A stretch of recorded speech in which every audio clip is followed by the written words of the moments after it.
नमस्कार। चलिए स्टार्ट करते हैं इलेक्ट्रिक पोटेंशियल का लेक्चर नंबर 12, जिसमें हम लोगों का पहला टॉपिक है यूनिफॉर्म इलेक्ट्रिक फील्ड में इलेक्ट्रिक डाइपोल को घुमाने में वर्क डन। वर्क डन को किससे संकेत करते हैं? W से। वो कितना है ये हम लोगों को निकालना है। यूनिफॉर्म इलेक्ट्रिक फील्ड को हिंदी में हम लोग एक समान वैद्युत क्षेत्र लिख सकते हैं, और इलेक्ट्रिक डाइपोल का हिंदी होता है द्विध्रुव आघूर्ण। तो इलेक्ट्रिक डाइपोल को हम लोग द्विध्रुव आघूर्ण लिख सकते हैं, और वर्क डन मतलब किया गया कार्य।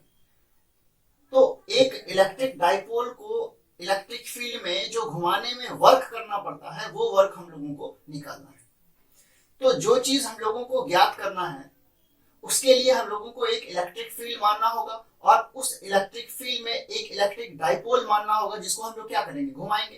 तो वर्क डन के बारे में कुछ पता चल सकता है।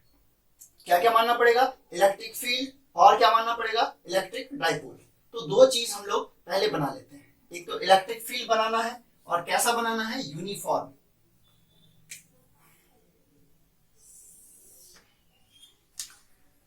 तो यूनिफॉर्म इलेक्ट्रिक फील्ड लाइंस हम लोग बना सकते हैं। कैसे बनाया जाता है? आपस में पैरेलल होता है, समांतर, और एक समान दूरी पर होता है। ये फील्ड लाइंस जो है कैसा है? यूनिफॉर्म। और इस इलेक्ट्रिक फील्ड को हम लोग वेक्टर ई मान रहे हैं। इस इलेक्ट्रिक फील्ड का जो प्रबलता है वो क्या है? Vector E. तो क्या मान लिया? इलेक्ट्रिक फील्ड मान लिया। उसमें घुमाना किसको है? इलेक्ट्रिक डाइपोल को। तो इस फील्ड में एक इलेक्ट्रिक डाइपोल को भी रखना पड़ेगा हम लोगों को। तो एक इलेक्ट्रिक डाइपोल हम लोग ए बी रख लेते हैं। ये एक इलेक्ट्रिक डाइपोल है जिसका नाम क्या है? A B. ए और ये बी। क्या होता है इलेक्ट्रिक डाइपोल? दो पॉइंट चार्ज से मिलकर बना एक सिस्टम होता है। अगर पॉइंट ए पर माइनस क्यू चार्ज है, तो इससे कुछ दूरी पर पॉइंट बी पर कौन सा चार्ज होना चाहिए? Plus Q. मतलब जितना चार्ज पॉइंट ए पर है, उतना ही चार्ज पॉइंट बी पर है, और दोनों में डिफरेंस क्या है कि ये नेगेटिव चार्ज है तो उतना ही ये पॉजिटिव चार्ज है। तो ये सिस्टम जो हमारा ए बी है, वो क्या कहलाएगा? Electric dipole. क्लियर है ये चीज? तो हम लोगों ने एक इलेक्ट्रिक डाइपोल मान लिया, बना लिया। इलेक्ट्रिक डाइपोल का डायरेक्शन किधर होता है? माइनस से प्लस की तरफ। हमेशा माइनस चार्ज से प्लस चार्ज की ओर इलेक्ट्रिक डाइपोल का डायरेक्शन होता है, और उसका डाइपोल मोमेंट को किससे संकेत करते हैं? वेक्टर पी से। और यहां देख रहे हैं कि अगर इलेक्ट्रिक फील्ड में इलेक्ट्रिक डाइपोल ए बी को रखें, तो कुछ ना कुछ एंगल पर ही रखना है। तो यहां पे दिख रहा है कि कुछ ना कुछ क्षेत्र से इलेक्ट्रिक डाइपोल कोण बना रहा है। तो कितना बना रहा है? मान लेते हैं कि थीटा बना रहा है। तो क्या क्या मान लिया हम लोग? एक इलेक्ट्रिक डाइपोल माने हैं, और इलेक्ट्रिक फील्ड माने हैं, और उसमें किसको रखा गया है? इलेक्ट्रिक डाइपोल को। तो वो हम लोग लैंग्वेज में भी लिख सकते हैं इसको। तो लिख लीजिए, माना एक इलेक्ट्रिक डाइपोल जिसका नाम क्या है? एबी को electric field, uniform electric field, uniform electric field vector में थीटा कोण पर, थीटा कोण एंगल पर रखा गया है। तो ये हम लोग जैसा फिगर बनाया उसको लैंग्वेज में रख लिया है। अब हम लोगों को निकालना क्या चीज है? वर्क निकालना है कि इलेक्ट्रिक फील्ड में घुमाने में कितना वर्क करना पड़ता है। तो ये जो वर्क हम लोग कर रहे हैं, रोटेशनल वर्क कर रहे हैं, घूर्णन कार्य कर रहे हैं, तो हम लोग क्या करते हैं? शुरू में मान लेते हैं कि इस डाइपोल ए बी को थीटा कोण ना घुमा के छोटा सा एंगल घुमाते हैं, बहुत छोटा एंगल, उसको मान लेते हैं डी थीटा। यदि डाइपोल, डाइपोल मतलब द्विध्रुव, कौन सा द्विध्रुव? वैद्युत द्विध्रुव, जिसको हम लोग पी बोल रहे हैं। यदि डाइपोल ए बी को डी थीटा कोण घुमाया जाए, कहां से? क्षेत्र से। डी थीटा कोण घुमाया जाए, तो वर्क डन मतलब किया गया कार्य। कितना होगा डी डब्ल्यू बराबर कितना हो जाएगा बताइए। अब थोड़ा सा एंगल घुमा रहे हैं तो वर्क डन भी थोड़ा ही होगा, तो थोड़ा वर्क डन के लिए हम लोग क्या संकेत ले रहे हैं डी डब्ल्यू। अब ये वर्क डन क्या होता है, तो यहाँ समझिए, यहाँ जो वर्क डन हो रहा है वो रैखिक कार्य नहीं हो रहा है, ये यहाँ पे रोटेशनल वर्क हो रहा है, मतलब हम घुमा रहे हैं उसको एंगल के साथ। तो वर्क घूर्णन कार्य जो होता है, रोटेशनल वर्क जो होता है,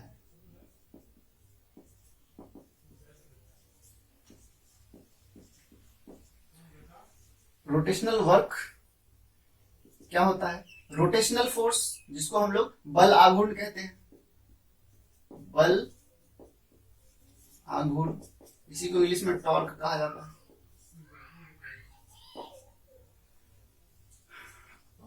गुना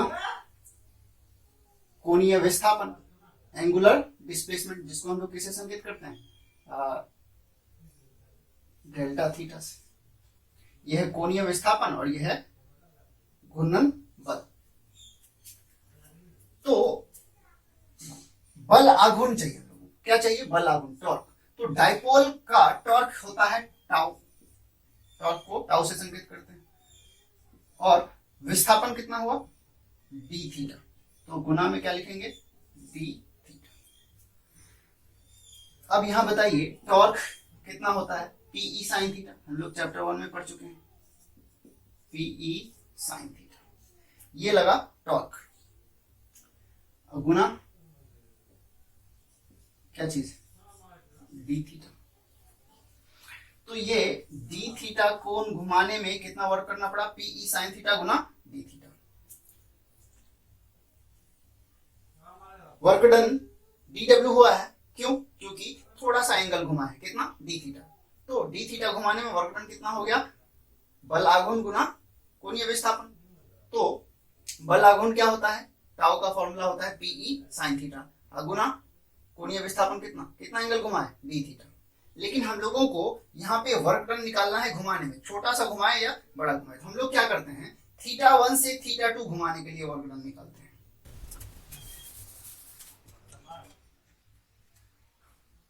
Therefore, थीटा 1 से थीटा 2 घुमाने में वर्क डन डब्ल्यू कहां से कहां तक थीटा 1 से थीटा 2 तक, ये जो वर्क डन होगा वो कितना होगा। तो छोटा सा कोण घुमाने में कितना वर्क करना पड़ा डी डब्ल्यू, तो इसी का समाकलन कर देंगे कहां से थीटा 1 से थीटा 2 तक, मतलब छोटा छोटा डी थीटा एंगल घुमा घुमा के वर्क जो निकलेगा उसी सभी वर्क को क्या करेंगे जोड़ देंगे। तो छोटा सा एंगल घुमाने में कितना वर्क करना पड़ता है डी डब्ल्यू। अब थीटा 1 से थोड़ा थोड़ा करके मतलब डी थीटा करके घुमाएंगे तो जितना भी वर्क करना पड़ेगा उस सभी वर्क को क्या करेंगे जोड़ देंगे, तो उसको क्या कहते हैं समाकलन। कहां से कहां तक थीटा 1 से थीटा 2 तक। अब इसी को हम लोग क्या लिख सकते हैं, कहां से कहां तक थीटा 1 से थीटा 2 तक। अब डी डब्ल्यू क्या है p E sine theta, p E sine theta और क्या है गुना में डी थीटा। अब देखिए जो समाकलन में कांस्टेंट होता है वो बाहर हो जाता है, तो पी कांस्टेंट है, क्यों, क्योंकि Q2L होता है, दोनों के बीच का डिस्टेंस फिक्स है और चार्ज भी फिक्स है। तो पी और ई तो एक समान पहले ही मान लिया हम लोग कि इलेक्ट्रिक फील्ड कैसा है एक समान, यूनिफॉर्म इलेक्ट्रिक फील्ड कैसा एक समान, तो पी और ई बाहर हो गया। तो इसको हम लोग समाकलन से बाहर क्या करेंगे, विद्युत आघूर्ण P और विद्युत क्षेत्र E बाहर हो गया समाकलन से। अंतर में क्या बचा समाकलन साइन थीटा डी थीटा, कहां से कहां तक थीटा 1 से थीटा 2 तक। अब हम लोग जानते हैं कि साइन थीटा का समाकलन क्या होता है, समाकलन साइन थीटा बराबर क्या होता है minus cos theta.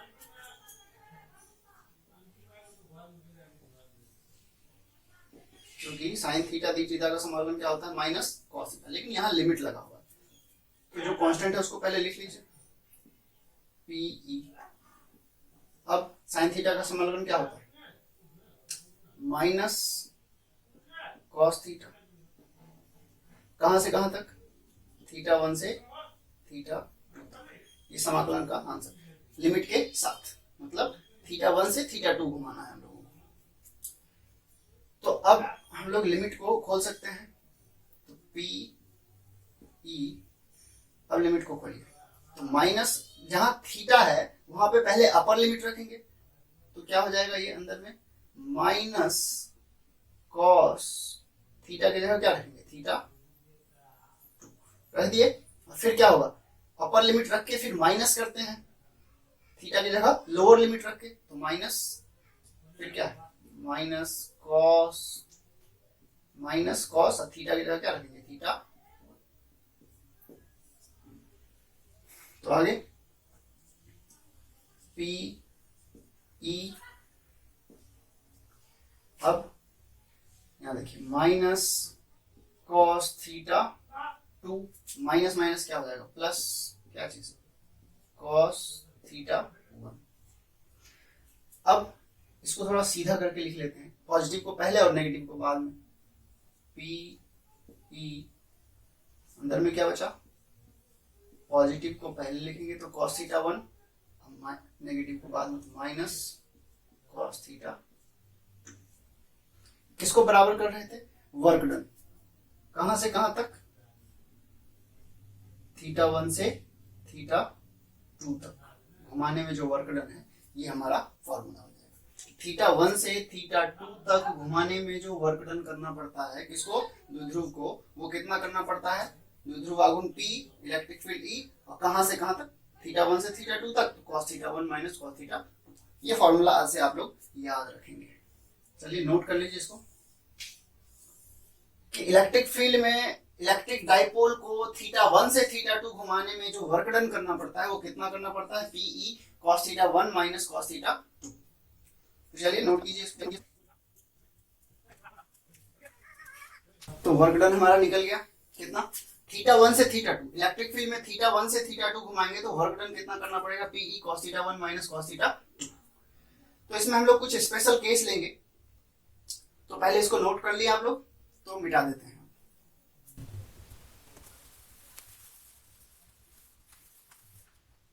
Special case,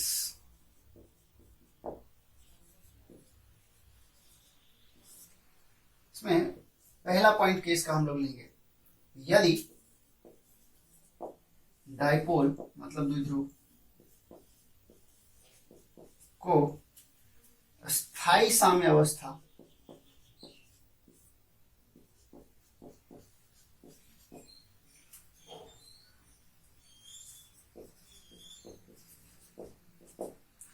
स्थायी साम्य अवस्था को इंग्लिश में कहते हैं स्टेबल इक्विलिब्रियम पोजीशन।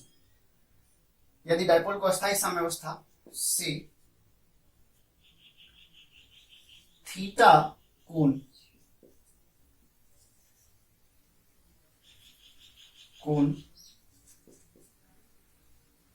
घुमाया जाए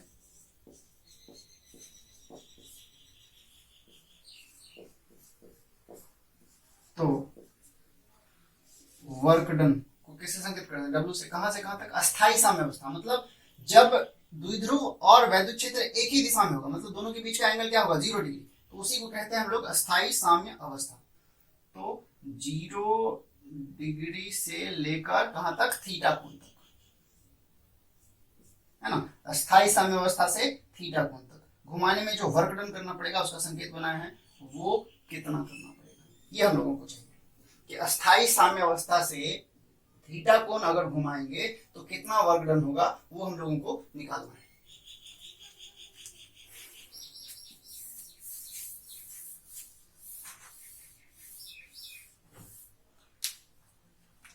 ये हम लोगों का स्पेशल केस था पहला, और इसमें हम लोगों को क्या निकालना है, वर्क डन। कहां से, अस्थायी साम्य अवस्था से थीटा कोण। अस्थायी साम्य अवस्था किसको कहते हैं, जब इलेक्ट्रिक डाइपोल और इलेक्ट्रिक फील्ड इधर है, इलेक्ट्रिक डाइपोल इधर है, लेकिन अस्थायी तब होगा जब इलेक्ट्रिक डाइपोल का डायरेक्शन इधर नहीं होकर फील्ड के दिशा में, मतलब जो वेक्टर ई और वेक्टर पी जब एक ही दिशा में होता है तो उसको क्या कहते हैं, अस्थायी साम्य अवस्था या स्टेबल इक्विलिब्रियम पोजीशन।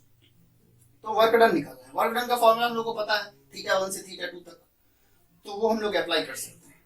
क्या, चूंकि वर्क डन कहां से कहां तक, थीटा 1 से थीटा 2 तक कितना होता है, तो द्विध्रुव आघूर्ण P, इलेक्ट्रिक फील्ड E और cos theta 1 minus cos theta 2, ये फॉर्मूला है। तो अस्थाई साम्यावस्था मतलब 0 डिग्री से थीटा कोण तक घुमाने में जो वर्क करना पड़ेगा वो कितना करना पड़ेगा, पी ई, कहां से कहां तक, थीटा 1 से थीटा 2, तो थीटा 1 की जगह क्या है 0 डिग्री, तो कॉस 0 डिग्री माइनस थीटा 2 की जगह क्या है थीटा। तो अब आप बताइए कि कॉस 0 का वैल्यू कितना होता है, सब जानते हैं 1 होता है। तो ये हमारा आंसर क्या हो गया, पी ई ब्रैकेट में क्या बचा 1 माइनस कॉस थीटा, ये क्या है वर्क डन है, कहां से कहां तक, अस्थाई साम्यावस्था से थीटा कोण तक घुमाने में। तो ये फॉर्मूला स्पेशल केस का हो गया कि जब अस्थाई साम्यावस्था मतलब P जब क्षेत्र की दिशा में हो वहां से अगर थीटा एंगल घुमाएंगे तो वर्क डन होगा PE 1 माइनस कॉस थीटा। चलिए नोट कीजिए, आगे नेक्स्ट पॉइंट लेते हैं हम लोग।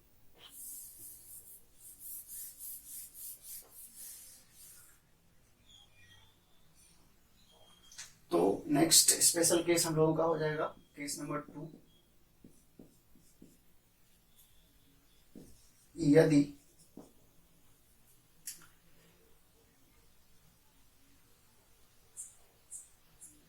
अस्थाई साम्यावस्था से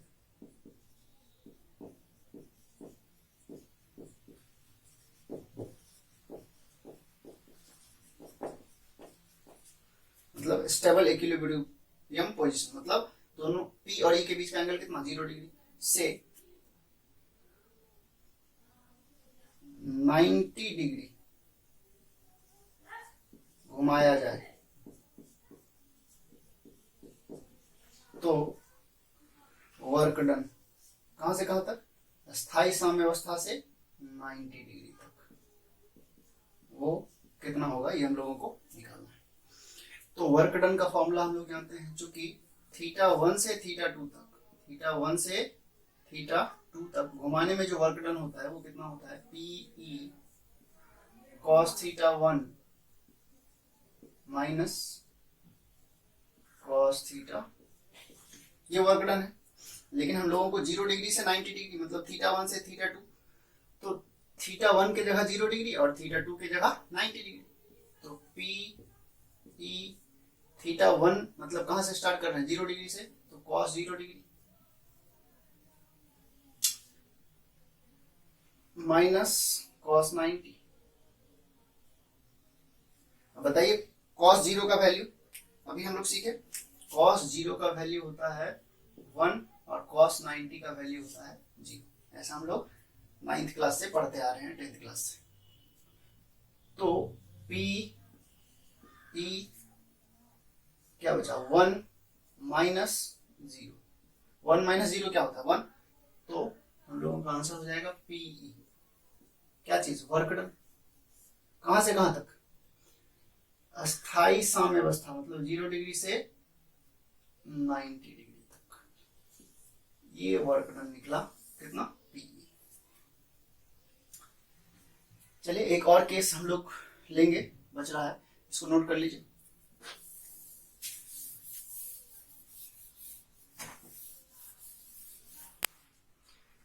तो अस्थाई साम्यावस्था से 90 डिग्री तक घुमाने में वर्क डन कितना करना पड़ता है PE। अब तीसरा स्पेशल केस, यदि अस्थाई साम्य अवस्था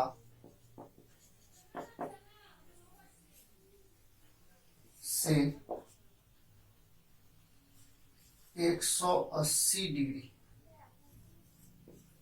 घुमाया जाए, मतलब अस्थाई साम्यावस्था से 180 डिग्री घुमा देंगे तो ये इधर आ जाएगा, मतलब इलेक्ट्रिक फील्ड और इलेक्ट्रिक डायपोल परस्पर विपरीत है, तो इस पोजीशन को कहते हैं हम लोग अस्थाई साम्यावस्था।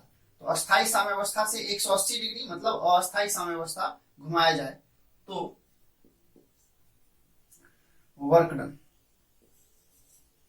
वर्क डन कहां से, 0 डिग्री से 180 डिग्री। 0 डिग्री मतलब अस्थायी साम्यावस्था, 180 डिग्री का मतलब अस्थायी साम्यावस्था। कितना होगा ये निकालना है। और हम लोग जानते हैं कि θ1 से θ2 तक घुमाने में जो वर्क डन होता है वो कितना होता है, PE cos θ1 माइनस cos θ। लेकिन θ1 की जगह क्या लेना है, 0 डिग्री, और θ2 की जगह क्या लेना है, 180 डिग्री। तो PE cos 0 degree minus cos 180 degree. अब आप बताइए कि cos 0 डिग्री का वैल्यू कितना होता है, 1, और cos 180 का वैल्यू कितना होता है, -1 होता है। तो क्या लिख सकते हैं हम लोग, 1 माइनस माइनस माइनस क्या हो जाएगा, प्लस। तो 1 + 1 कितना होता है, 2, और 2 गुना पी क्या हो जाएगा, 2PE। ये क्या निकला, वर्क डन। कहां से कहां तक, अस्थाई साम्य अवस्था मतलब 0 डिग्री से अस्थाई साम्य अवस्था मतलब 180 डिग्री तक ये घुमाने में वर्क डन होगा। चलिए नोट कीजिए इसको, फिर आगे बढ़ते हैं हम लोग अगले टॉपिक की ओर।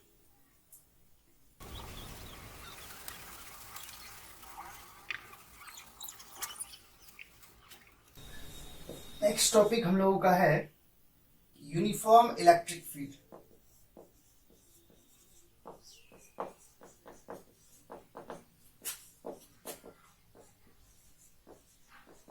में इलेक्ट्रिक डाइपोल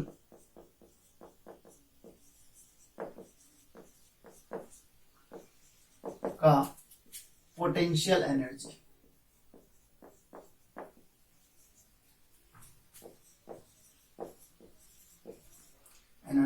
पोटेंशियल एनर्जी को कैसे संकेत करते हैं, U से बराबर वाट।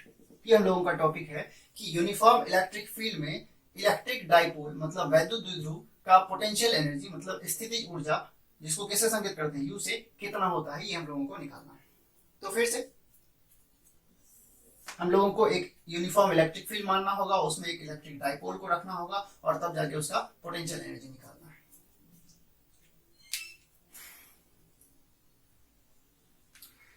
तो इलेक्ट्रिक डाइपोल का जो पोटेंशियल एनर्जी होता है, पोटेंशियल एनर्जी के बारे में हम लोग क्या जानते हैं, कार्य करने की क्षमता को हम लोग क्या कहते हैं, एनर्जी।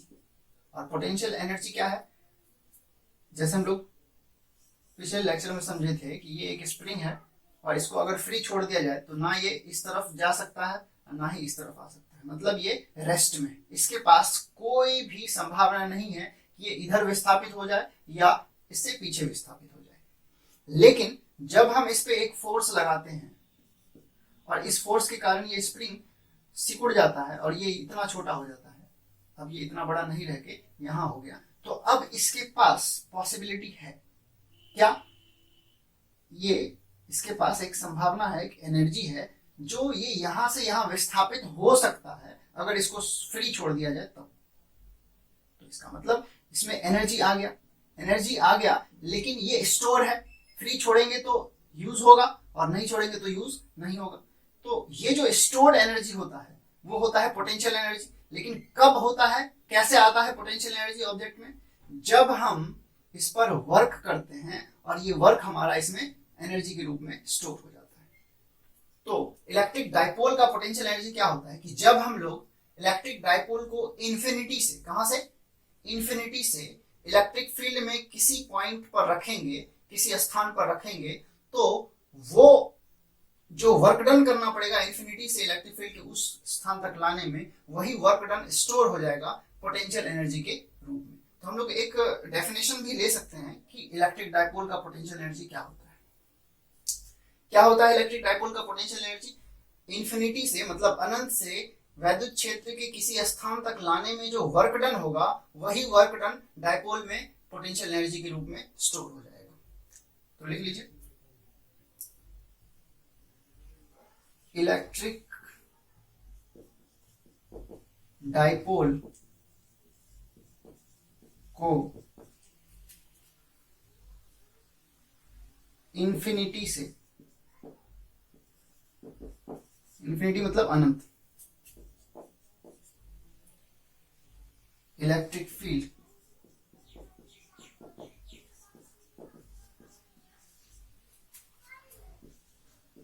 में किसी पोजीशन तक या स्थान तक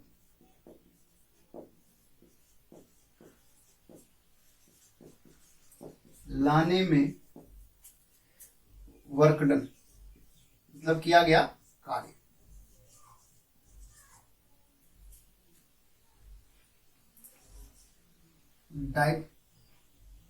इलेक्ट्रिक डाइपोल को इंफिनिटी से इलेक्ट्रिक फील्ड में किसी पोजीशन तक लाने में वर्क डन उस डाइपोल में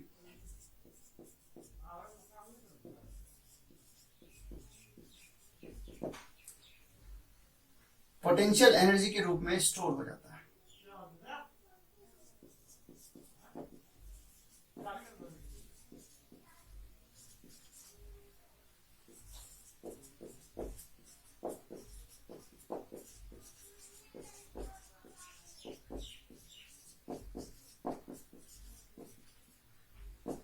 यही स्टोर्ड एनर्जी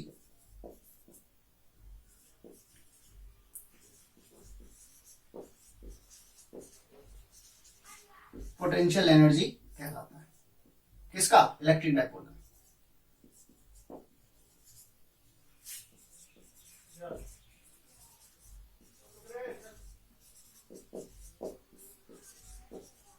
हालांकि ये डेफिनेशन आपके एग्जाम में नहीं आएगा, लेकिन ये समझने के लिए था कि इलेक्ट्रिक डाइपोल का पोटेंशियल एनर्जी क्या होता है इलेक्ट्रिक फील्ड में। इलेक्ट्रिक डाइपोल को अनंत से इलेक्ट्रिक फील्ड में किसी पोजीशन, किसी स्थान तक लाने में जो वर्क डन होता है, वही वर्क डन जो है डाइपोल में पोटेंशियल एनर्जी के रूप में स्टोर हो जाता है, और यही स्टोर एनर्जी क्या कहलाता है? Potential energy. इतना हम लोग सीख लिए कि अगर इलेक्ट्रिक डाइपोल का पोटेंशियल एनर्जी निकालना है तो उसको इंफिनिटी से इलेक्ट्रिक फील्ड के किसी पॉइंट तक लाना होगा। चलिए पहले इसको नोट कीजिए, फिर आगे बढ़ते हैं।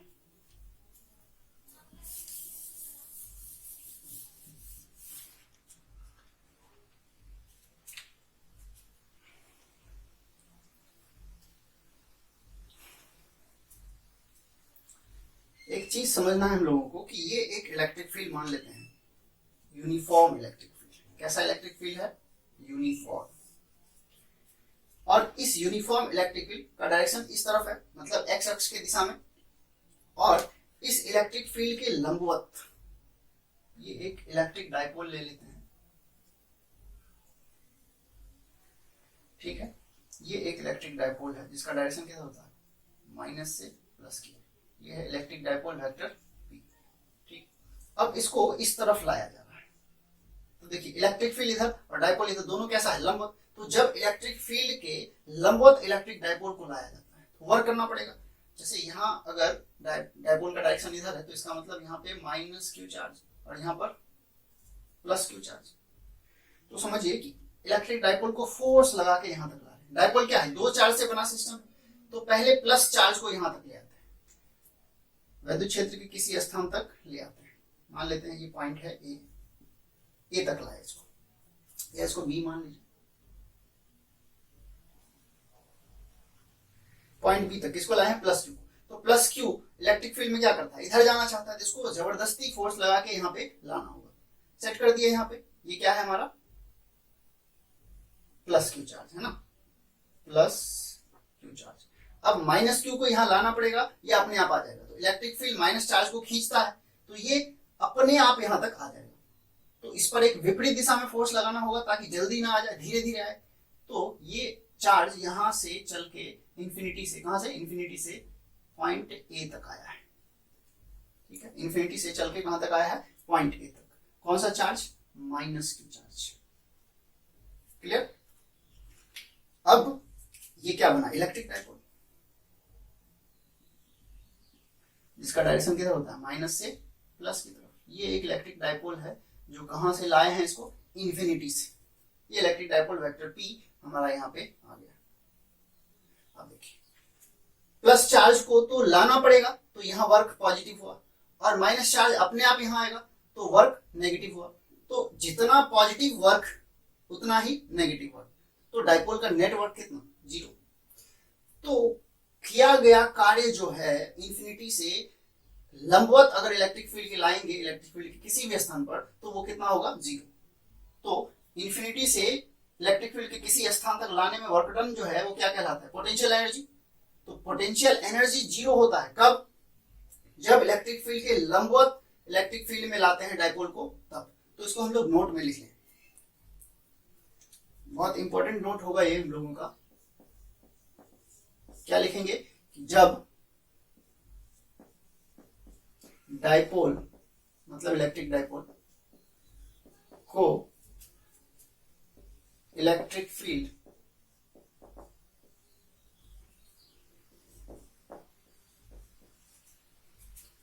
के लंबवत मतलब परपेंडिकुलर इंफिनिटी से फील्ड के किसी स्थान तक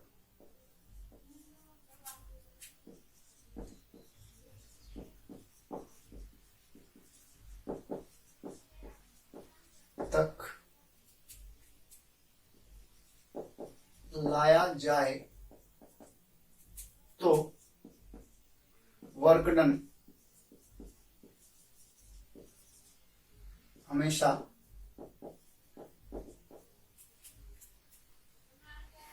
जीरो होता है। जीरो होता है।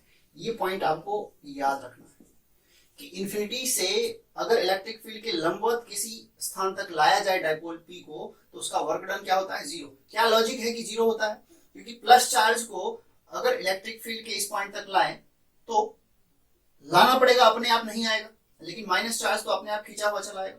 तो इस पे एक इधर फोर्स लगाए ताकि जल्दी ना आ जाए, तो इस पे नेगेटिव वर्क हुआ और इस पे पॉजिटिव वर्क हुआ। तो अपने आप हो रहा है यहाँ पे, तो इसका मतलब इसका एनर्जी खर्च हो रहा है, तो वर्क डन नेगेटिव। यहाँ लाना पड़ रहा है तो वर्क डन पॉजिटिव। तो पॉजिटिव वर्क डन जितना है उतना ही नेगेटिव वर्क डन है लंबवत लाने में, इसलिए नेट वर्क कितना हो गया? जीरो।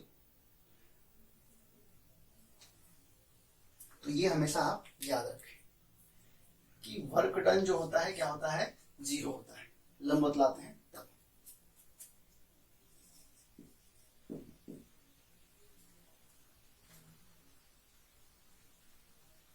अतः लंबवत लाने में किसी स्थान पर जब इलेक्ट्रिक फील्ड के लंबवत रहेगा तो उसका पोटेंशियल एनर्जी कितना हो जाएगा? जीरो, क्योंकि वर्क डन ही पोटेंशियल एनर्जी है। अतः डायपोल कैसे संकेत करते हैं? वेक्टर पी लंबवत किसके?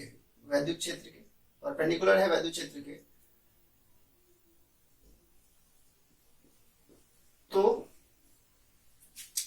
पोटेंशियल एनर्जी मतलब स्थितिज ऊर्जा U बराबर क्या होगा? जीरो। तो जब लंबवत रहेगा इलेक्ट्रिक फील्ड के कौन? इलेक्ट्रिक डायपोल, तो उसका पोटेंशियल एनर्जी कितना होगा? जीरो। तो ये जो पोटेंशियल एनर्जी नहीं है इसके पास, किसके पास? डायपोल के पास। कब? जब वो इलेक्ट्रिक फील्ड के लंबवत रहता है तब। इस पोजीशन पर, ये कौन सा पोजीशन है? जब इलेक्ट्रिक फील्ड के लंबवत होता है डायपोल, तो इस पोजीशन को हम लोग कहेंगे स्टैंडर्ड पोजीशन। क्यों? क्योंकि इसके पास कोई पोटेंशियल एनर्जी नहीं। तो नोट का नेक्स्ट पॉइंट हम लोग लिख सकते हैं, यदि electric dipole moment vector P लंबवत हो वैद्युत क्षेत्र के, तो इस स्थिति को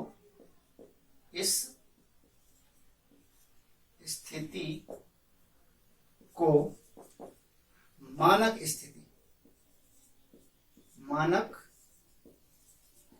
स्थिति, इसी को इंग्लिश में कहते हैं स्टैंडर्ड पोजीशन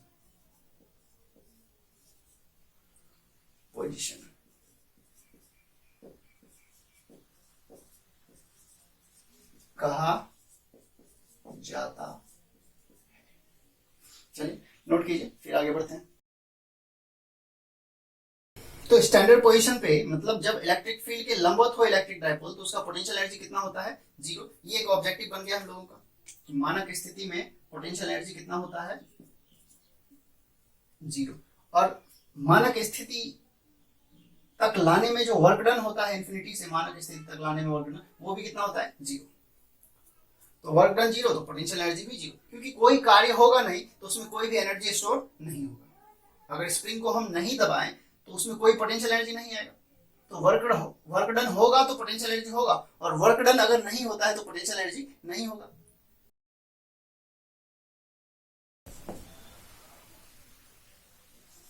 डाइपोल को स्टैंडर्ड पोजीशन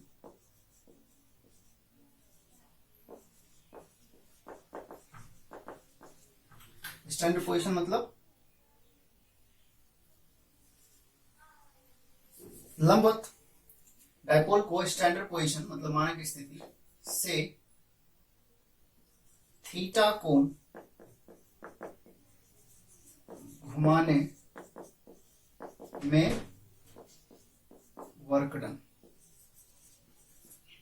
कहां से? स्टैंडर्ड पोजीशन से थीटा कोण घुमाने में वर्क डन, डब्ल्यू। कहां से? 90 डिग्री से थीटा कोण तक घुमाने में वर्क डन। देखिए, चूंकि वर्क डन जो होता है थीटा 1 से थीटा 2 घुमाने में, वो कितना होता है? P E cos theta 1 minus cos theta 2। अभी हम लोग कुछ देर पहले ही पढ़ लिए इसको।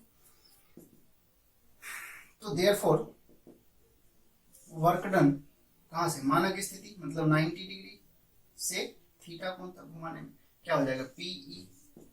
कहां से स्टार्ट कर रहे हैं? मानक स्थिति से, तो कॉस 90 माइनस कहां तक? थीटा तक, तो कॉस थीटा 2। कॉस थीटा 2 की जगह क्या आ जाएगा? थीटा। पी ई कॉस 90 का मान कितना होता है? 0। तो 0 माइनस कॉस थीटा, तो क्या बना? 0 को घटा दे चाहे जोड़ दे कोई फर्क नहीं पड़ता, तो माइनस पीई कॉस थीटा। ये वर्क डन कहां से? मानक स्थिति से थीटा कोण घुमाने। ठीक, लेकिन थीटा कोण पर इसका पोटेंशियल एनर्जी कितना होगा?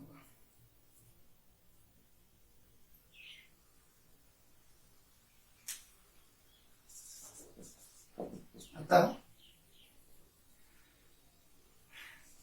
थीटा कोण पर पोटेंशियल एनर्जी U बराबर कितना हो जाएगा? Minus p E cos theta.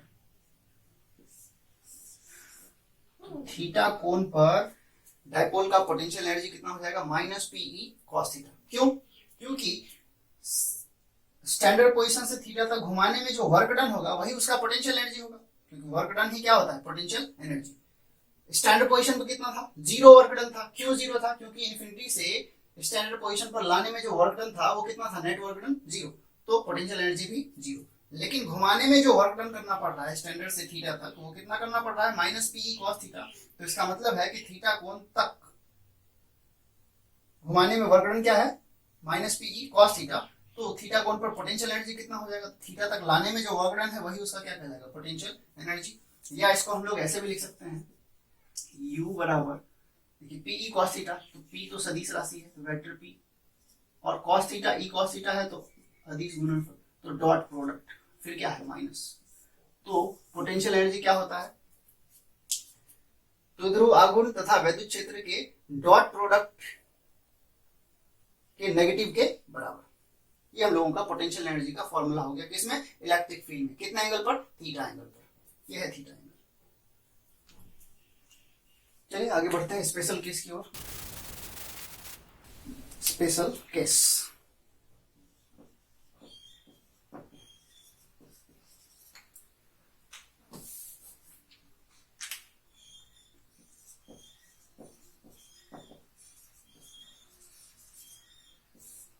Case का पहला पॉइंट,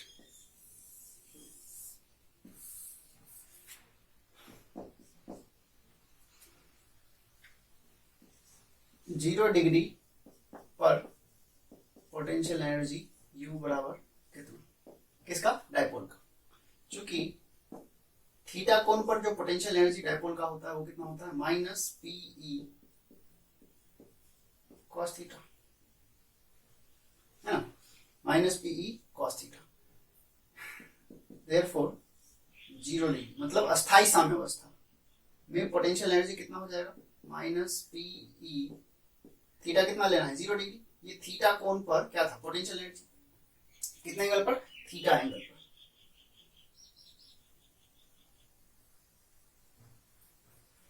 तो 0 डिग्री पर पोटेंशियल एनर्जी कितना हो जाएगा, माइनस पीई कॉस 0। बताइए कॉस 0 का मान कितना होता है, तो बिल्कुल पढ़ चुके हैं हम लोग, कॉस 0 का मान 1 होता है।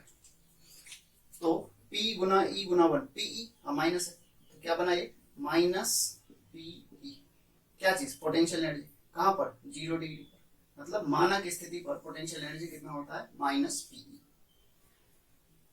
ठीक है, आगे नेक्स्ट पॉइंट, 90 डिग्री पर पोटेंशियल एनर्जी, पोटेंशियल एनर्जी किसका, डायपोल का। पोटेंशियल एनर्जी को किससे संकेत करते हैं, यू से, कितना डिग्री पर, 90 डिग्री पर, मतलब स्टैंडर्ड पोजीशन कितना होता है। स्टैंडर्ड पोजीशन पर तो हम लोग 0 पढ़ चुके हैं, लेकिन फॉर्मूला 0 देता है क्या, देख लेते हैं। क्योंकि पोटेंशियल एनर्जी जो थीटा एंगल पर होता है वो कितना होता है, माइनस पीई कॉस थीटा।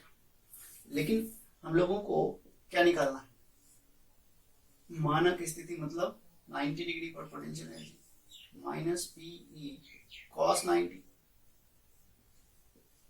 अब बताइए कॉस 90 का वैल्यू कितना होता है, कॉस 90 का वैल्यू 0 होता है, 0 गुना पीई 0, तो पोटेंशियल एनर्जी 0, कहां पर, मानक स्थिति पर। तो मानक स्थिति पर पोटेंशियल एनर्जी कितना निकला, 0। एक और केस,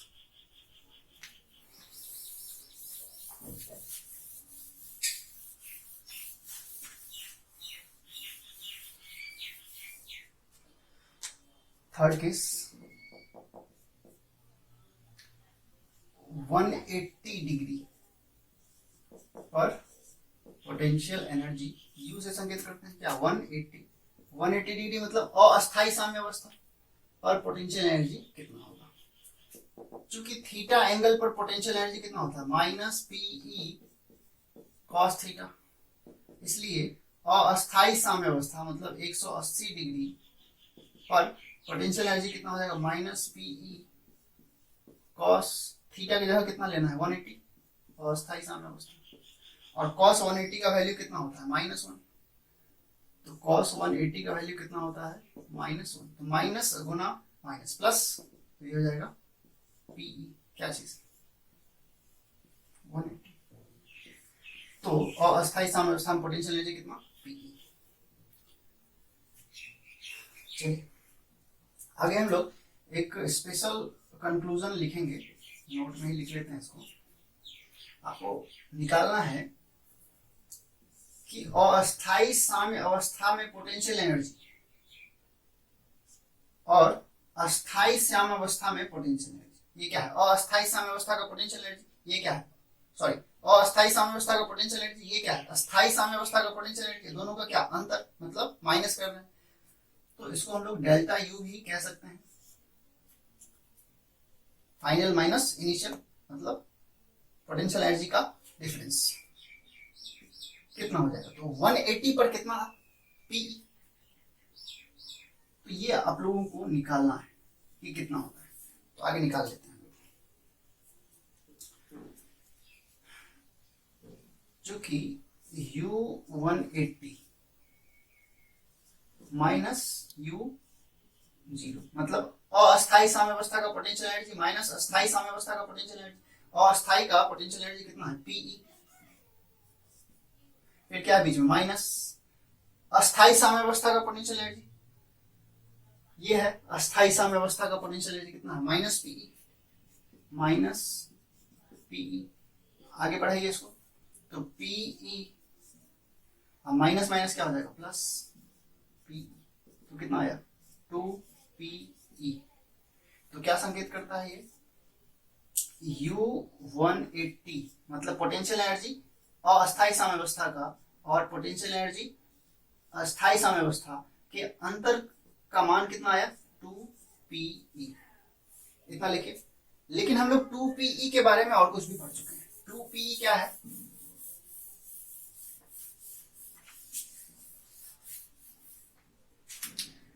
2PE के बारे में क्या पढ़ चुके हैं? बट वर्क डन कहां से? अस्थाई साम्यावस्था से अस्थाई साम्यावस्था तक। अभी आज के ही क्लास में हम लोग निकाल चुके हैं। अस्थाई साम्यावस्था से अस्थाई साम्यावस्था तक जो वर्क डन करना पड़ता है, मतलब θ1 से θ2 तक, वो कितना करना पड़ता है? 2PE करना पड़ता है। और यहां देखिए 2PE क्या है? अस्थाई और अस्थाई के पोटेंशियल एनर्जी का अंतर। देयरफॉर U180 माइनस U0, मतलब अस्थाई और अस्थाई के पोटेंशियल एनर्जी का जो अंतर होता है वो वर्क डन के बराबर होता है। किस वर्क डन के? अस्थाई से अस्थाई तक घुमाने में जो वर्क डन होता है उस वर्क डन के बराबर होता है। ये एक थ्योरम बन गया कि अगर हम लोगों को अस्थाई का पोटेंशियल एनर्जी पता है, अस्थाई का पोटेंशियल एनर्जी पता है, और हम लोगों को वर्क डन निकालना है 0 से 180 तक, दोनों का अंतर ले लेंगे तो क्या आ जाएगा? 0 से 180 तक घुमाने में जो वर्क डन है उसके बराबर आ जाएगा। तो चलिए नोट कर लीजिए। आज के लिए इतना ही, मिलते हैं अगले वीडियो में, तब तक के लिए गुड बाय।